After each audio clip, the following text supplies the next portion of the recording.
বিসমিল্লাহির রহমানির রহিম। আসসালামু আলাইকুম। আজকে কদম মিষ্টি রান্না করে খাওয়াবো। হয়তো এটা প্রথম দেখেছেন। ভালো লাগলে লাইক এবং শেয়ার করবেন।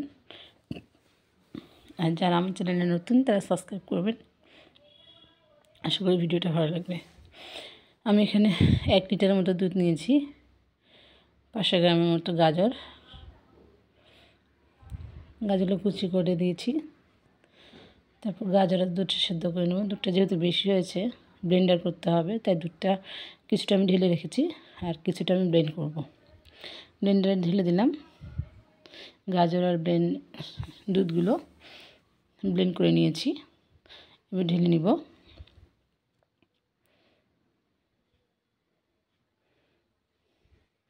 ঢেলে নেওয়ার পর যে দুধটা আমি রেখে দিয়েছিলাম সে দুধটা আবার ঢেলে দেব। তাহলে এখন সমান সমান হয়ে গেল।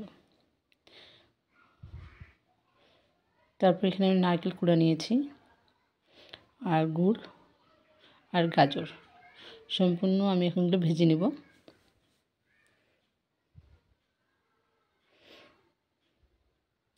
ভাজা হয়ে গেলে আমি আলাদা জায়গায় রেখে দিয়ে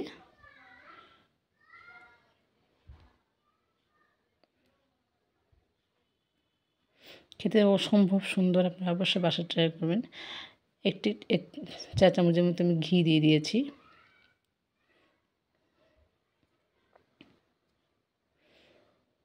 আমি নিজেও বুঝতে পারিনি যে এত সুন্দর, এত সুস্বাদু হবে মিষ্টিটা। কদম মিষ্টি নাম দিয়েছি, আপনারা আপনাদের পছন্দের মতো নাম দিবেন। এবার একটা প্যানে আমি সম্পূর্ণ ব্লেন্ড করে যে রেখেছিলাম ওগুলো দিয়ে দেবো। আর চালের গুঁড়ি দিয়ে দেবো এখানে আমি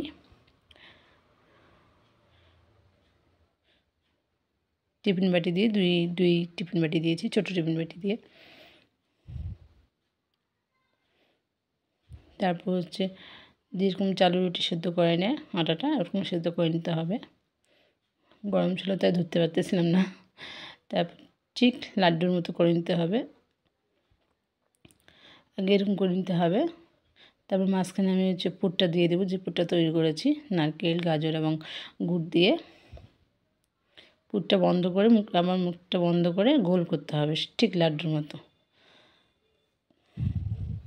তারপর আপনারা যে নকশা দিতে পারেন, নকশা না দিলেও চলবে, এভাবে ভাপানো যাবে। আমি একটা চিমটির সাহায্যে একটু নকশা করে নেব আর কি, কদম নকশা। যেহেতু কদম পিঠা নাম দিয়েছি তাই কদম নকশা করব। ঠিক এভাবে চেপে চেপে দেবো। চিমটি কেটে একটা ফুলের মতো তৈরি হবে।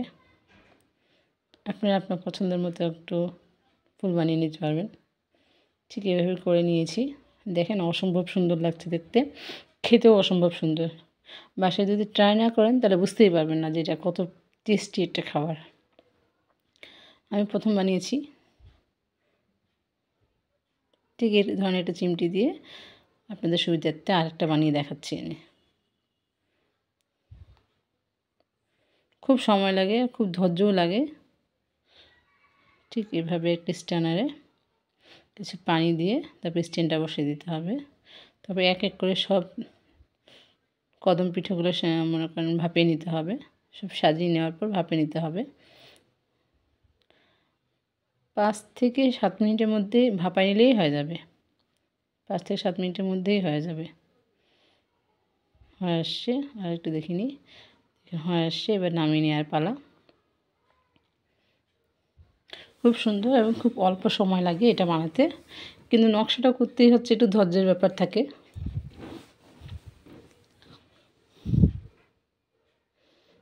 এবার হয়ে গেছে, আমি এখন নামিয়ে নেব একটা করে।